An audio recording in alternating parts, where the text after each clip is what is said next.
खुशामदीद कहते हैं रुपया पैसा में। मैं हूं अली नासिर। आज जिस मौजू के ऊपर हमने बात करनी है वो है हुकूमती कारकर्दगी। हुकूमती कारकर्दगी कैसी रही? शुमारियात तो बहुत अच्छे रहे, किताबों में भी परफॉर्मेंस बहुत अच्छी रही, बातें बहुत अच्छी अच्छी हुई, सब लोगों से शाबाशें भी ले ली, सब लोगों से तारीफ़ें भी करवा ली, बैनुल-अक़वामी अदारे भी वाह वाह करते रहे, वाह वाह क्या कारकर्दगी, क्या कारकर्दगी। लेकिन उसकी जो रियल एसेंस है वो क्या है? क्या आवाम तक उसके फ़वाइद पहुँचे? क्या इंडस्ट्री उससे बेनिफिट कर पाई? इस बारे में हम बात करेंगे, कोशिश करेंगे कि इस बारे में डेल्व करें, इस बारे में गहराई से सोचें कि आखिर क्या वजह है कि अगर सारी शुमारियात ठीक थी, माशी इस्तिलाहात भी सही थी, माशी इस्लाहात भी सही थी, तो फिर आखिर इकॉनमी क्यों प्रोग्रेस नहीं की?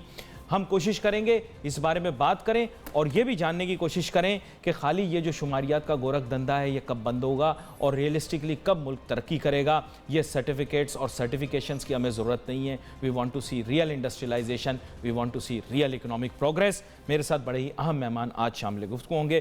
तारुफ कराता चलूँ, रज़ा इश्तियाक बेग साहब जो कि नायब सदर FPCCI हैं। आपको वेलकम करता हूं शो में। सर आपसे सवालात ज़रूर पूछूंगा, लेकिन उससे पहले मैं चाहता हूं कि हुकूमत की 4 साला कारकर्दगी के ऊपर और मुआशी कारकर्दगी के ऊपर हमने एक रिपोर्ट बनाई है। नाजरीन आप वो देखिए। नून लीग की हुकूमत के 4.5 साल मुल्क पर चढ़ गया कर्जों का वबाल। तवानाई बहरान खत्म करने के वादे भी वफा ना हुए, महंगाई कम करने के इरादे भी अधूरे रह गए। जी हाँ, हम बात कर रहे हैं मुल्क की मौजूदा पाकिस्तानी मईशत की सूरत हाल की, जहाँ कहने को तो तरक्कियों पर तरक्कियाँ हो रही हैं, सड़कें बन रही हैं, मुल्क की ज़खायर बढ़ रहे हैं, लेकिन दर हकीकत सब कुछ ऐसा नहीं जैसा कि बताया जा रहा है। यानी कुछ है जो जाने अनजाने में नहीं बताया जा रहा। अब मुल्क के कर्जों को ही ले लीजिए, जो नून लीग की हुकूमत के इख्तिदार में आने से अब तक तकरीबन 35 अरब डॉलर बढ़ चुके हैं। 35 अरब डॉलर का मतलब तो आप समझते ही होंगे, यानी इन्हें अगर पाकिस्तानी रुपयों में कन्वर्ट किया जाए तो ये रकम तकरीबन 3500 अरब रुपए बनती है, जो पाकिस्तान के मजमूई बजट के हजम से सिर्फ 1000 अरब रुपए ही कम है। जी हाँ, हैरत की बात यह है कि इन 35 अरब डॉलर के कर्जों में जुलाई 2013 से जनवरी 2017 तक हुकूमत ने 17 अरब डॉलर का कर्जा लिया। वो पिछले कर्जों और सूद की अदायगियों के लिए था, जबकि 18 अरब डॉलर्स के कर्जे बैरूनी अदायगियों के लिए हासिल किए गए। IMF तो कहता है कि जुलाई 2013 से जनवरी 2017 तक मौजूदा हुकूमत ने मुल्क का मजमूई कर्जा 30% इजाफे से तकरीबन 80 अरब डॉलर तक पहुंचा दिया, जो पाकिस्तान की तारीख में 4 सालों में लिया जाने वाला सबसे ज्यादा कर्जा है। चलिए कर्जे तो ले लिए, लेकिन फिर इसका फायदा कौम के सामने भी तो आना चाहिए ना। अगर हुकूमत 4.5 साल बाद भी गर्दिशी कर्जे यानी सर्कुलर डेट 451 अरब रुपए लेकर खड़ी हुई है, तो आप खुद ही अंदाजा लगाएं कि हुकूमत कहां खड़ी है। और ये तो सिर्फ सरकारी और निजी इदारों के कर्जों की बात, वरना बात चलेगी तो बिला सूद नौजवानों को कर्जे फराहम करने वाली स्कीम, 27 से ज्यादा इदारों की निष्कारी और फिर टमाटर महंगा करने जैसे मामला तक जाएगी। नाज़रीन, रिपोर्ट आपने देखी। मुझे तो बोझ महसूस हो रहा है इन कर्ज़ों का, बल्कि आप ऐसे फील करें कि मैं तो साइकोलॉजिकली एक ऐसी पोजीशन में आ चुका हूँ जहाँ मुझे ऐसा महसूस हो रहा है कि मेरे कंधों के ऊपर ये बोझ है, आपके कंधों के ऊपर ये बोझ है। इश्तियाक बेग साहब और मैं प्रोग्राम के आगाज़ से पहले गैर रस्मी गुफ्तगू कर रहे थे। इन्होंने कहा जी हुकूमत ने और बॉन्ड इशू कर दिए और उन बॉन्ड के इशू होने से अब मज़ीद हमारे कंधों पर बोझ बढ़ जाएगा। आप कह रहे हैं ये अच्छी बात है, मुझे तो नहीं लगता ये अच्छी चीज़ है। अली साहब देखें, आपने अपनी रिपोर्ट में वन साइडेड रिपोर्ट दिखाई है। मैं आपको बतलाऊं कि देखिए जो अच्छी चीज़ है उसको अप्रिशिएट भी करना चाहिए। आप दूसरी साइड बता दें। 4 साल के अंदर अच्छे काम भी हुए हैं।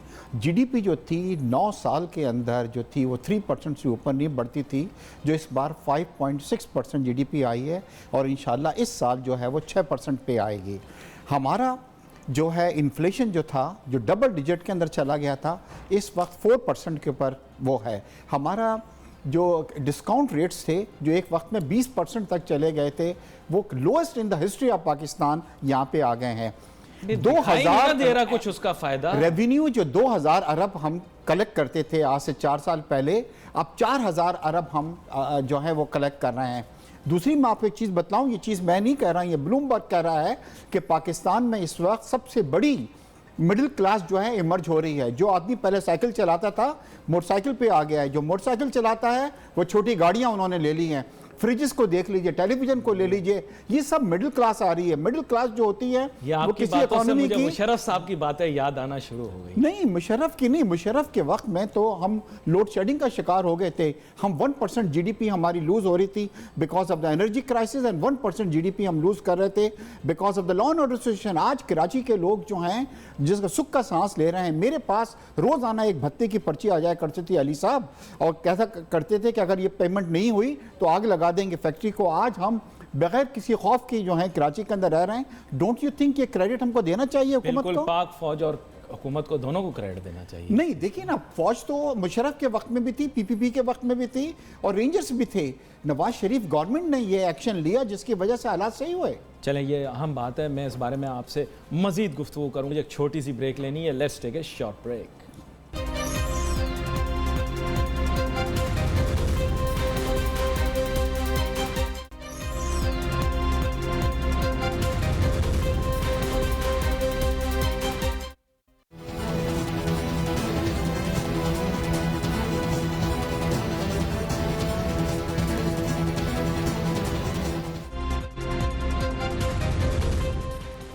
नाज़रीन, welcome back after the break. गुफ्तगू हमारी जारी है। बात कर रहे हैं हम मिर्ज़ा इश्तियाक बेग साहब के साथ, जो कि वाइस प्रेसिडेंट हैं federation of Pakistan chambers commerce and industry. और बुनियादी तौर पर जो सवालात मैं इनसे पूछ रहा हूँ उनका महवर यही है कि हुकूमत की कारकर्दगी पिछले 4 साल में क्या रही, और इस दौरान इनके साथ जो बात हुई, इन्होंने कहा जी बहुत अच्छे अच्छे काम हो रहे हैं। मिर्ज़ा इश्तियाक बेग साहब, अगर इतने अच्छे अच्छे काम हो रहे हैं तो दिखाई देने चाहिए। चलो दिखाई देने चाहिए तो पंजाब और बिलखुसूस वस्ती पंजाब यानी लाहौर के अलावा तरक्की कहीं कहाँ दिखाई दे रही है? इंडस्ट्री नहीं, वैसे इंफ्रास्ट्रक्चर वगैरह ये वहीं दिखाई दे रहा है, यहाँ तो कुछ दिखाई नहीं दे रहा। देखिए अली साहब, आप लाहौर कब गए थे? आप लाहौर? मैं लाहौर अभी गया था कुछ अर्सा गए थे। पहले। एक बार वहाँ पे रात को ड्राइव कर लीजिएगा, आप यकीन करें, मैं दुनिया के 60 ममालिक घूम चुका हूँ। जब मैं लाहौर में एक ड्राइव लेता हूँ तो मुझे लगता है कि मैं किसी वेस्टर्न कंट्री के अंदर आ गया हूँ। और जब कराची आता हूँ तो एहसास कंपनी का शिकार होकर आता हूँ कि कराची और लाहौर को आप देख लें। डोंट यू थिंक कि डिलीवर हुई है वहाँ पे चीज़? अब आ जाइए आप लॉ एंड ऑर्डर सिचुएशन के अंदर। मान लेता हूँ, वो कहते हैं मैंने पेरिस बना दिया, आप भी कह रहे हैं चलिए थोड़ा बेहतर है, लेकिन अगर काम हुआ है तो वहीं दिखाई दे रहा है। यहाँ तो दिखाई दे, यहाँ तो सड़कें ही तोड़ रहे हैं बार बार। नहीं, तो ये तो प्रोविंशियल हुकूमत का काम है ना कि उसको वो भी इसी तरह करें। अब आ जाइए लॉ एंड ऑर्डर सिचुएशन। जी, आप यकीन करें अली, मैं 10 दोस्तों को जानता हूं जिन्होंने अपना घर और बिजनेस बेच के दुबई शिफ्ट हो गए। दुबई में $6 बिलियन पाकिस्तान, ये अच्छी बात है क्या? हुकूमत की अचीवमेंट है क्या? लॉ एंड ऑर्डर सिचुएशन जब खराब थी पीपल्स पार्टी के वक्त में और मुशर्रफ साहब के वक्त में, सबसे ज्यादा जो हालात खराब हुए मुशर्रफ साहब के वक्त में थे। और अभी आपको पता है कितने पैसे गए? अभी भी तो अरबों डॉलर गए। नहीं, अब तो लोग वापस लेके आ रहे हैं। आप यकीन करें, हमारे पास रोजाना कॉल्स आती हैं कि जो हम हालात खराब होने की वजह से पैसे ले गए थे, अब हम वापस लेके आना चाहते हैं। अभी हम प्राइम मिनिस्टर दुबई साहब की से प्रॉपर्टी मिले। मार्केट में पैसे टूट रहे हैं ना, इसलिए मुल्क की याद आ रही है। नहीं, इस वजह से नहीं, हालात सही हो गए अली साहब। Now they want to bring back the money to Pakistan and invest where, कहाँ लगाएंगे पैसे? नहीं, देखिए पाकिस्तान इस वक्त भी, आप तो देखें, कल कतरी शहजादा आया हुआ है, 2.2 बिलियन उसने इन्वेस्ट किए एनर्जी प्रोजेक्ट्स में। पाकिस्तान इज वन कंट्री जहां पे सबसे ज्यादा रिटर्न है। आजकल ये रिटर्न आपको अमेरिका में और यूरोप में कहीं नहीं मिलेगा जितना पाकिस्तान में मिल रहा है। एनर्जी के अंदर लोगों ने 17% रिटर्न लोगों को मिल रहा है अली साहब। मगर हालात ख़राब होने की वजह से, मैं खुद एक वक्त था अपना सामान मैंने पैक कर लिया था, हमें रोजाना भत्ता आ जाता था, उसकी वजह से हम सोच रहे थे कि छोड़ के चले जाएं मुल्क को। फिर वो सब प्रोविंशियल डोमेन वाली चीजें, मैं तो फेडरल डोमेन वाली चीजें देखिए ना, फेडरल नहीं ये स्टेप लिया ना, और कोई नहीं कर सका। कराची के हालात सही, रेंजर्स तो मुशर्रफ के वक्त में भी थे, रेंजर्स पीपल्स पार्टी के वक्त में थे, नवाज शरीफ हुकूमत ने क्या कहते हैं ये स्टेप लिया जिसकी वजह से हालात में बेहतरी हुई है। चले मैं पहले मौजू पे ले आता हूँ। मैंने एक फहरिस्त बनाई, मैं अमूमन फहरिस्त से चल रहा हूँ। तो एनर्जी की आपने बात की, मैं आपसे जानना चाहता हूँ, एनर्जी में ठीक है लोड शेडिंग कम हो गई, लेकिन गर्दिशी कर्जे कौन भरेगा? मैं भरूंगा, आप भरेंगे, आवाम भरेगी। गर्दिशी कर्जों से कब बाहर निकलेंगे? ये तो एनर्जी पैसे लगा के दबादब आप एनर्जी ले आए, फिर उसके बाद उन कर्जों का क्या होगा? वो तो मुझे और आपको भरने हैं ना। किस तरह से वो मैनेज, आप बताएं मुझे, आपका दिल मानता है? अली साहब 1% जीडीपी मुल्क जो था वो लूज कर रहा था बिकॉज ऑफ एनर्जी। हमारी फैक्ट्रीज जो थी वो 12 घंटे काम करती थी, 12 घंटे बंद रहती थी। आज कराची की, आज सिंध की, आज साइट की, आज कोरंगी की जहाँ पे आपका ऑफिस है, तमाम फैक्ट्रीज 24 आवर्स काम कर रही रिजल्ट हैं। कहाँ दिखाई दे रहा मुझे? ना रिजल्ट दिखाई दे रहा है एक्सपोर्ट में। एक्सपोर्ट मेरी डिक्लाइन के अंदर है, मैन्युफैक्चरिंग के अंदर कोई खास डिफरेंस नहीं है, एलएसएम वहीं खड़ा हुआ है। इस बिजली देने से क्या फायदा हुआ मुझे? सर जीडीपी किस तरह ऊपर आ गई है? ये 5.3% जीडीपी और इस साल 6% आ रही है। किताबों मिडिल क्लास ऊपर आ रही है। ब्लूमबर्ग कह रहा है कि पाकिस्तान जो है वो तरक्की कर रहा है। आइंदा 10 सालों में पाकिस्तान दुनिया की टॉप मईशतों में होगा। प्लीज जो अच्छी चीजें उसको एक्सेप्ट भी करें आप। चलो फिर आप इतनी जिद कर रहे हैं, चले मैं बात देखिए, मैं बात को ऑन फैक्ट लेता हूँ, ऑन फैक्ट। आपने भी बोला चलें आ जाएं, ये कमर्शियल एरिया इतना बड़ा है और ये इतना बड़ा ट्रेड एरिया है, इतना बड़ा इंडस्ट्रियल एरिया है। आप चले मुझे नए प्लांट दिखाएं, मैं मान जाऊंगा, नई फैक्ट्री दिखाएं, मैं मान जाऊंगा, सिवाय 4 या 5 लोगों के जो आपके अजीज़ हैं, दोस्त हैं, जानने वाले हैं और आपकी लाइन ऑफ बिजनेस से एसोसिएटेड है, उनके 2-3 फैक्ट्रियों के अलावा आप मुझे बता दें किसने काम किया, मुझे बता दें, मैं मान जाऊंगा आपकी बात। नहीं, एक्सपेंशन हो रही है अली साहब, एक्सपेंशन हो रही है इंडस्ट्री के अंदर और ख़ास तौर पे कंज्यूमर उसके अंदर बहुत ज़्यादा हो रही है। कंज्यूमर पाकिस्तान की मार्केट एक इमर्ज हो रही है, एक बहुत बड़ी मार्केट है। और देखिए लोन का जो आप कह रहे हैं, दुनिया का सबसे बड़ा, आपको पता है लोन का जिसने ले रखा है कौन मुल्क है? वो अमेरिका है। 1 ट्रिलियन उसने ले रखा है, चाइना से 1 ट्रिलियन। देखिए अगर आप लोन लेके, लेकिन मैंने वो भी लोन ले है ना, वो काम करके दिखा रहा है ना सर। देखिए कौन सा काम करके दिखा रहा है वो। कौन सा बिजनेसमैन है जो बैंक से कर्जा नहीं लेता? ये बतलाइए। आपको पता है इस वक्त बैंक का डिस्काउंट रेट क्या चल रहा है? 5.5%, 5% पे आपको मिल रहा है, 1% पे हम फिर भी लोग नहीं ले रहे। 20% पे नहीं ले रहे हैं। मोटरसाइकिलें देख लें, कारें ले लें, ये सब जो है कंज्यूमर फाइनेंसिंग जो है बहुत ज्यादा इस वक्त जा रही है। आप कब लेंगे और फैक्ट्री लगाएंगे, ये बात है। आपके ताजिर सनतकार कब लेंगे, फैक्ट्री लगाएंगे? आपके ताजिर सनतकार कब एक्सपेंड करेंगे? मैं तो उसको देख रहा हूँ ना सर। आप बोल रहे हैं, सच दिल पे हाथ रख के बताएं। आप मेरे साथ आ जाए, मैं आपको दिखा देता हूँ। ये आपने इंडस्ट्रियल एरिया का नाम लिया, साइट का नाम लिया, आ जाए मेरे साथ देख लेते हैं। पंजाब में चलते हैं, आप बोल रहे हैं वहाँ चल के देख लेते हैं। अली साहब ये जो हमारा CPEC लग रहा है, इसमें इंडस्ट्रियल जोन्स आ रहे हैं, इसमें बड़ी इन्वेस्टमेंट हो रही है। चाइना इन्वेस्टमेंट कर रहा है सर वो पाकिस्तान में हो चंदा रही है। मामा दूर के, अभी तक तो कुछ आया नहीं मतलब तैयार हो गया। आप कभी गवादर जाना हुआ? आप चले मेरे साथ, मैं आपको दिखाऊं। जहाज तो जाता नहीं है गवादर, आप लोग भी उस पे जाते नहीं, बाय रोड भी जाते हैं, जहाज भी जाता है। हम मैं गए हैं अभी कुछ अर्से पहले गए हैं। I will tell you. चले मैं आपके साथ। This is one project Ali साहब जो चेंज, हमारी डेस्टिनी चेंज कर देगा पाकिस्तान की। आपको अंदाजा नहीं है, दुबई आज हमसे नाराज है इस वजह से कि गवादर पोर्ट के आने से उनकी अफादियत वो नहीं रही जो जबल अली पोर्ट की थी। बात कर रहे हैं सर, जबल अली कहाँ खड़ा है, गवादर कहाँ है, हम कितने ऑपरेशनल हैं? माजरत हमारी location is better than Gwadar, हमारी लोकेशन इज बेटर देन जबल अली। जबल अली आज दुबई जो है इनसिक्योर फील कर रहा है पाकिस्तान से, क्योंकि हमारी लोकेशन और गवादर के बाद जो है CPEC जब बन जाएगा, जो शिप जा रहे हैं, जो तमाम चीज़ें लेके दुबई जा रहे हैं, वो हमारे पास, हम 300 किलोमीटर पहले गवादर आ रही है और उसके बाद जो है जबल अली आ रही है। और लोग हमारे पाकिस्तानी पैसे लेके वापस आ रहे हैं। अली साहब आप सीरियस बात कर रहे हैं? I am very serious. आप यकीन करें, मैं कल दुबई से आया हूं, मैं कोई 10 आदमियों से मिला हूं। They want to bring back the money. आप मेरे जज्बात से और हमारे जज्बात से खेल तो नहीं रहे? नहीं बिल्कुल मैं आपको सही बात बतला रहा हूं। मैं देखिए फेडरेशन को रिप्रेजेंट कर रहा हूं, मैं वाइस प्रेसिडेंट हूं, मैं कोई गलत बात नहीं करूंगा आपके फोरम पे आके। सर ये बात जो है, ये आप कह रहे हैं, मैं मान लेता हूं, लेकिन बुनियादी तौर पर बात ये कि पाकिस्तानियों का बेतहाशा पैसा मैंने तो खुद दुबई में लगे हुए देखा है। अब आप कह रहे हैं वापस आ रहा, तो 6 बिलियन मैं तो बहुत ज्यादा पैसा देखा सर मैंने। पाकिस्तानी, इंडियन, श्रीलंकन, बंगाली, इन्हीं को देखा है। बाकी और अरब कब गया? उस वक्त लोग लेके गए जब हमारे कराची के हालात बहुत खराब थे। अब हालात सही हो गए हैं। सर 608 एंटिटीज हैं पाकिस्तान की, मुझे बताया गया था तहकीक की तरफ से। वो पाकिस्तानी रियल एस्टेट कंपनियां जो हैं ऑपरेट कर रही हैं दुबई में। अब आप मुझे बताएं कैसे, how do I find justification? यहाँ का बिल्डर वहाँ बैठा हुआ है, मेरे दिल से पूछे मैं तो। I totally agree with you Ali साहब, बट नाउ वक्त आ गया है कि वो आना चाहते हैं पाकिस्तान। हम उन्हें मौका दें। हमने हुकूमत से कहा मौका दें, ले आए पैसा वापस, मौका देने जनरल एमनेस्टी दे देना। आज तो अगर आपको $1 लाख वहां से आता है तो कल आपके पास पहुंच जाएंगे FBI वाले, कहां से आया, क्यों आया। तो हमने हुकूमत से ये कहा है कि एक जनरल एमनेस्टी अनाउंस कर दें। आपको एक एमनेस्टी, उसके बारे में बात करेंगे, लेकिन मुझे एक छोटा सा ब्रेक लेना है। वापस आएंगे नाजरीन, ये बात करेंगे। एमनेस्टी अभी तो दी थी, उसका तो कोई रिजल्ट आया नहीं। कौन सी नई एमनेस्टी जो हम दें? Let's take a short break.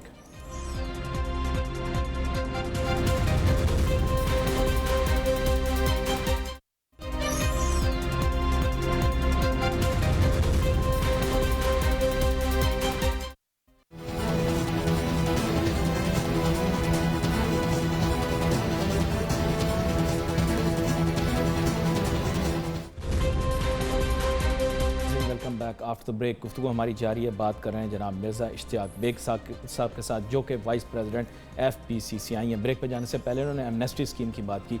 Amnesty scheme उस दौर में जिस दौर में पड़ोसी मुल्क हिंदुस्तान जो है वो अपने मुल्क के अंदर डीमोनेटाइजेशन कर रहा है और अपने सिटीजन्स को ये कह रहा है कि अगर आपने डिक्लेरेशन ना की तो आपका का सारा नोटू जो है वो बैंकों के अंदर हम जब्त कर लेंगे, आपके पैसे हम रख लेंगे।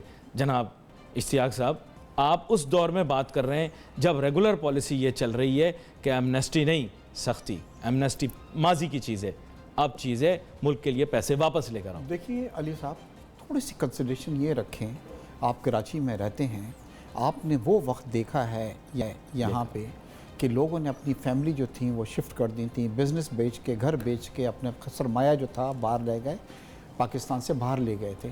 अब जब हालात सही हुए हैं तो डोंट यू थिंक कि हमें उन्हें एक फेस सेविंग देनी चाहिए या हमें एक विंडो उनके लिए खोलनी चाहिए कि वो आ जाएं, रादर देन हमारा पैसा जो है मुल्क का जो कि बिलियंस ऑफ डॉलर में है। हमने हुकूमत से ये कहा है कि जी कोई 20 से 25 बिलियन डॉलर मुल्क में वापस आ सकते हैं जो लोग लॉ एंड ऑर्डर सिचुएशन की वजह से ले गए थे। लोग लाएंगे। आपको मैं यकीन दिलाता हूं कि इंडोनेशिया में $100 बिलियन आया है एमनेस्टी से। और देखिए ना, अगर आप हमने तो ये भी प्रपोजल में कहा है कि आप 5% उनसे और ले लें, इसके ऊपर टैक्स ले लीजिए कि जितना पैसा आ रहा है वो भी। फिर जब 20-25 बिलियन डॉलर, देखिए कल जो चीज हुई है, दे देंगे 5% ऊपर, देने को तैयार हैं वो तो लोग। कैसे कमाए भाई जो 5% ऊपर देने के लिए तैयार हो? देखिए हम अब इसके अंदर नहीं जाएं, कमाया या घर बेच के गए थे या बिजनेस बेच के गए थे, मगर वो लोग थे जो हालात ख़राब होने की वजह से गए थे यहाँ से। तो एक अगर हम उनको मौका देते हैं तो हमारी मईशत बहुत ज़्यादा बेहतरी आ सकती है अगर 20-25 बिलियन डॉलर हमारे पास आ जाएंगे। ये ख्वाब कभी सच भी होगा? सर बिल्कुल, मुझे पूरी उम्मीद है। इस पर हमने काफ़ी वर्किंग की है और हमने इसके अंदर सर ये वर्किंग आपने की, पिछली दफा भी वर्किंग की थी, एमनेस्टी स्कीम दो, ये करो वो करो, कोई बंदा नहीं आया, कुछ कलेक्शन ही नहीं आई। वो लोकल म्युनिसिपल नहीं, वो लोकल इन्वेस्ट वो थी एमनेस्टी। डिक्लेरेशन कर देना, आप जो अनडिक्लेयर्ड आपका डिक्लेयर कर दें तो कितना पैसा आ गया? कोई अरबों रुपए लोगों ने डिक्लेयर किए हैं, जो ब्लैक मनी थी उसको उन्होंने जो टारगेट था उससे तो कम था ना। टारगेट कहाँ था और कलेक्शन कितनी थी? तो मानेंगे कि नहीं मानेंगे? नहीं, आई टोटली एग्री कि टारगेट को अचीव नहीं कर सके थे, मगर ये अगर फॉरेन एमनेस्टी आ जाती है तो मुल्क को अच्छा खासा ज़र मुबादला मिल सकता है। अच्छा ये मुझे एक चीज़ बताएं, ये टोटल जो अचीवमेंट है, आप कह रहे मोटरसाइकिलें ज़्यादा बिक गई, गाड़ियाँ ज़्यादा बिक गई, रोडें तो हैं नहीं, मास ट्रांजिट पे क्या काम हुआ है? सिर्फ वहाँ मेट्रो बसें बन रही हैं, यहाँ मेट्रो बस कहाँ है? क्या मेट्रो बसें वहीं बनेंगी जहाँ पे कॉन्स्टिट्यूंसियाँ होंगी? बाकी मुल्क में कोई मईशत नहीं है, बाकी मुल्क के अंदर आवाम नहीं बसती, क्या इशू है? ये आप वहीं बनाएंगे खाली, यहाँ मोटरसाइकिलें बेचेंगे 8 लाख 12 लाख 16 लाख? नहीं, ये सवाल का जवाब चाहता हूँ मैं। अली साहब देखिए, दो चीज़ों में बहुत ज़्यादा इस हुकूमत ने इन्वेस्टमेंट की है। एक एनर्जी के अंदर, जो कि माशाल्लाह ये मसला अगले साल तक आप देखेंगे कि बिल्कुल हमारा किसी जगह भी कोई लोड शेडिंग नहीं होगी। और दूसरी चीज़ जो है, ये सड़कों का मोटरवेज का जो जाल बिछाया है, देखिए हमारे पास 2 मॉडल हैं अली साहब। अगले साल क्यों, इस साल क्यों नहीं? अली साहब टाइम लगता है, ये चिराग नहीं है अलादीन का कि आपने रगड़ा और चीज़ तैयार हो गई, टाइम लगता है। दूसरा मैं आपको सिर्फ 2 चीज़ें बतलाना चाहता हूँ। देखिए 2 मॉडल होते हैं दुनिया के अंदर, एक होता है टूटी हुई सड़कें, इलेक्ट्रिसिटी आपके पास नहीं है और आप इन्वेस्टर से कहो आओ मेरे मुल्क में इन्वेस्ट करो, और एक होता है दुबई मॉडल इलेक्शन की वजह से आप लोग अगले साल रख रहे हैं उनके ताकि पास, आप जो है सस्पेंस क्रिएट करें, अगले साल होगा, उससे अगले साल हो, ताकि इलेक्शन जीत जाए, फिर उसके बाद फिर वही काम शुरू। खैर ये तो आप एग्री करेंगे कि नॉन इलेक्शन जीतने जा रही है, ये तो आप कह रहे हैं आप। मैं कुछ अभी कुछ और आप मेरी बातों से कन्विंस? नहीं, मैं बिल्कुल कन्विंस नहीं हूँ। मैंने तो मफरूजों की बुनियाद पे बात की है, और मफरूजे तो मफरूजे होते हैं। मफरूजों में तो बहुत सारी चीज़ें हो जाती हैं। मफरूजों में तो ये भी कहते थे लोग जज बहाल नहीं होंगे, मफरूजों में तो ये कहते थे कि नाअहल भी नहीं होंगे, लेकिन नाअहल भी हो गए, जज भी बहाल हो गए। क्या पता क्या हो जाए, कुछ कह नहीं सकता मैं क्या से क्या हो जाए। अब आपको मेरे साथ एग्री करना पड़ेगा। नहीं अली साहब देखिए, मैं आपको एक चीज़ बतलाऊँ, being a vice president of federation और एक बिजनेसमैन की हैसियत से, कि नून वो वाहिद पार्टी है जो बिजनेस फ्रेंडली पार्टी है। अच्छा, थोड़ा मैं नाज़रीन को वाजे कर दूं कि आप नून लीग से वाबस्ता हो चुके हैं। हाँ देखिए, मैं इससे पहले कभी किसी पॉलिटिक्स में नहीं था, किसी पार्टी में नहीं था, और मैंने अब जो ज्वाइन किया है बिकॉज मैं फर्मली बिलीव करता हूँ कि ये वो पार्टी है जो बिजनेस फ्रेंडली पार्टी है, जो बिजनेस के लिए कुछ करना चाहती है। तो मेरे ख्याल से हमें उसके हाथ, और देखिए मैंने ज्यादा सियासी पार्टी के हक में बात ना करना, फिर आपका मुबाहिसा शुरू, मासबाज शुरू हो जाएगा। देखिए मैंने जो ज्वाइन किया है उसकी एक वजह यह है कि मैं सोचता हूँ कराचीआइट्स जो हैं वो नवाज शरीफ साहब के मकरूज हैं, और शायद मैं उनको ज्वाइन करके उनका कर्ज जो है उतार सकूं, क्योंकि कराची में जो हालात हम शहरी हैं भाई, हमारा हक था ये सारा अमन अमान और ये सारे। तो फिर आपने ये हक उससे क्यों नहीं क्लेम किया? पीपल्स पार्टी से मुशर्रफ साहब से क्यों नहीं किया? उन्होंने क्यों नहीं किया आपके हक? मुशर्रफ साहब को तो हर वक्त छेड़ता रहता, हो सकता है अभी भी प्रोग्राम देख रहे हो, वैसे भी आपको पता है उनके पास। डोंट यू थिंक कि उन्होंने अल्ताफ हुसैन को सबसे ज्यादा स्ट्रॉन्ग जो किया उन्होंने किया सबसे ज्यादा? बस मेरे पैरों को आग लग गई, अब इससे आगे मैं सूरज के नज़दीक नहीं जाऊंगा। आपको ज़रा फेडरेशन के पास लेकर आता हूं। बोले फेडरेशन की क्या कारकर्दगी रही पिछले 4 साल के अंदर? आप लोगों की भी तो बड़ी अहमियत वाली जॉब है, अहमियत वाले इश्यूज़ आपने फेस करने होते हैं, उनको चैलेंजेस को अपनाना होता है, उन चैलेंजेस को ओवरकम करना होता है। क्या हासिल किया आपने इतने सालों में? चैम्बर का भी तो थोड़ा सा मुहासबा होना चाहिए फेडरेशन का। अली साहब देखिए, फेडरेशन एक एपेक्स बॉडी है बिजनेस कम्युनिटी की। इसकी अम्ब्रेला के नीचे जो हैं वो 50 जो हैं चैम्बर्स होते हैं और 160 एसोसिएशंस होती हैं, और ये एक ब्रिज का काम करती है। इसी नशिश के ऊपर कल एक और बिजनेस लीडर बैठे हुए थे, उन्होंने कहा आप लोग ऐसे ही हैं बस। देखिए मैं बता दिया आपको, देखिए वो मैं और नहीं इल्ज़ाम लगाना चाह रहा हूँ, बस ये ऐसे ही हैं। देखिए एक ब्रिज है फेडरेशन जो है बिजनेस कम्युनिटी और गवर्नमेंट के दरमियान, और हम गवर्नमेंट को वक्तन फवक्तन बतलाते रहते हैं जब बजट हो रहा होता है हम। लेकिन इस ब्रिज के ऊपर आप खुद ही सफर कर रहे होते हैं, बाकी ताजिर सनतकारों को फायदा नहीं हो रहा होता। नहीं, सिर्फ ये जो क़यादत है यही इस ब्रिज के ऊपर आ जा रही होती है। इस बार हिस्ट्री में फेडरेशन के सबसे ज़्यादा बाहर डेलीगेशंस गए हैं और डेलीगेशंस बुलाए गए हैं पाकिस्तान में, क्योंकि फेडरेशन ये बिलीव करती है जब दो मुल्कों के बिजनेसमैन मिलते हैं बिजनेस तो कितना business लाए generate हैं। होता है। आप लोग दावतें करके आ गए बाहर से, प्राइम मिनिस्टर के साथ भी गए आप जहाज में, बेलारूस तक भी गए, ये बिजनेस कितना लेकर आए? बिजनेस तिजारत मुझे बताएं, पार्टी हो गई, मुलाकात हो गई। कल कतर ने 2.2 बिलियन इन्वेस्ट किया है। आपका ये 1300 मेगावाट का जो प्रोजेक्ट हुआ है ना, उसमें तो खतों की कंट्रीब्यूशन है। खत उन्होंने मैंने तुम्हें खत लिखा, तुमने मुझे खत लिखा, यही है ना। अच्छा सॉरी, माजरत। हमें अप्रिशिएट करना चाहिए कि बाहर के इन्वेस्टर्स जो हैं, जो पहले पाकिस्तान में इन्वेस्ट नहीं करते थे, अब हमारी सिचुएशन को देखते हुए कि पाकिस्तान एक अच्छी जगह है इन्वेस्टमेंट के लिए, इन्वेस्टमेंट कर रहे हैं। और आप यकीन करें, आप देखेंगे कि अब हमारी एक्सपोर्ट्स जो नीचे आ गई थी, तो आप इतनी मुलायम शख्सियत हैं, आपसे सख्त सवाल पूछने मजा भी नहीं आता, फिर आप जवाब भी ऐसे डिप्लोमेटिक देते हैं। मैं ये कह रहा हूँ फेडरेशन की क्या कारकर्दगी उसमें? इसमें तो फॉरेन इन्वेस्टर का किरदार है, कतरी शहजादों का किरदार है, फेडरेशन का क्या किरदार है? माजरत बुरा ना माने कुछ लोग, क्योंकि देखने वाले लोग ये समझेंगे शायद मैं आपसे इसलिए लड़ रहा हूं। सर 100 से ज़्यादा डेलीगेशंस गए हैं बिजनेस के। मैं 2 डेलीगेशंस को खुद मैंने लीड किया है। यूके लेके गया हूँ, कोई 25 पाकिस्तान के टॉप बिजनेसमैनों को मोरक्को लेके गया हूँ, क्योंकि इस बार हमने कोशिश ये की थी कि उन मुल्कों की तरफ जाए जहाँ पे पाकिस्तान की एक्सपोर्ट नहीं हो रही है, और बड़ा अच्छा हमको रिस्पांस मिला है। क्योंकि अली साहब, जब 2 बिजनेसमैन मिलते हैं कंट्रीज़ के तो बिजनेस जनरेट होता है। इंशाल्लाह आप देखेंगे कि ये जो हमारी एक्सपोर्ट नीचे आ गई है ये बढ़ेगी इंशाल्लाह। वो देखेंगे, अगर मगर के ऊपर चीज़ चली जाती है ना। अच्छा ये बताएं, ट्रेड बॉडीज़ की कारकर्दगी जो है वो कैसे जो है मैं कहूँ उसको जस्टिफाई मैं कर सकता हूँ इन 4 ईयर्स के अंदर, कि उन्होंने गवर्नमेंट से कोई पॉजिटिव चीज़ निगोशिएट की हो? सेल टैक्स के लिए आप भी रो रहे हैं, सेल टैक्स रिफंड के लिए बाकी इंडस्ट्री भी रो रही है। क्या हासिल कर लिया आपने? सियासी जमातों को तो आप क्रिटिसाइज़ कर रहे हैं, फेडरेशन ने क्या करके? देखिए, आपने सही कहा है कि रिफंड्स जो है उसके अंदर बिजनेसमैनों को, एक्सपोर्टर्स को बहुत ज़्यादा प्रॉब्लम हुई है, और ये हमारे हर फोरम पे हमने ये चीज़ उठाई है। जब भी प्राइम मिनिस्टर से मुलाकात हुई है उनको बतलाया है। कुछ उन्होंने पे कर दिए हैं, मगर अभी भी एक सब्सटेंशियल अमाउंट जो है GST रिटर्न जो है वो उन्होंने वापस करना है हुकूमत को। मगर वो ये कह रहे हैं कि हाँ जी हम कर रहे हैं, जैसे हालात सही होते हैं। तो मेरे ख्याल से हमें पॉजिटिव रहना चाहिए और मुल्क का देखना चाहिए, क्योंकि जब हमारा बिज़नेस बढ़ेगा, हमारी एक्सपोर्ट्स बढ़ेंगी और हुकूमत के पास पैसा आएगा तो जो पैसा उन्होंने होल्ड कर रखा है वो रिफंड भी हो जाएगा। आपकी बात जो है वो बड़ी मस्बत है, ये बात मैं मानने के लिए तैयार हूँ, लेकिन सोचने से सिर्फ काम नहीं होगा, प्रोडक्टिविटी की तरफ हमें जाना पड़ेगा। लेकिन ये बड़ी अहम बात है कि आपने बहुत जगह पर हाईलाइट किया। ज़ाहिर बात है मैंने कोशिश तो यही की कि इन चीज़ों को मैं सामने ला सकूं कि गवर्नमेंट की कहाँ कहाँ शॉर्टकमिंग्स थी। डेफिनेटली इस इशू को आगे भी डिस्कस करेंगे। फेसबुक का एड्रेस जो है उस पर आपके पैगाम तूल करेंगे। Please try to send in your messages. यहाँ पर आज के हमारे शो का वक्त ख़त्म हुआ चाहता है। मेहमान का शुक्रिया अदा करते हैं प्रोग्राम में आए। अली नासिर को, हमारी टीम को इजाज़त दीजिए। अल्लाह हाफ़िज़।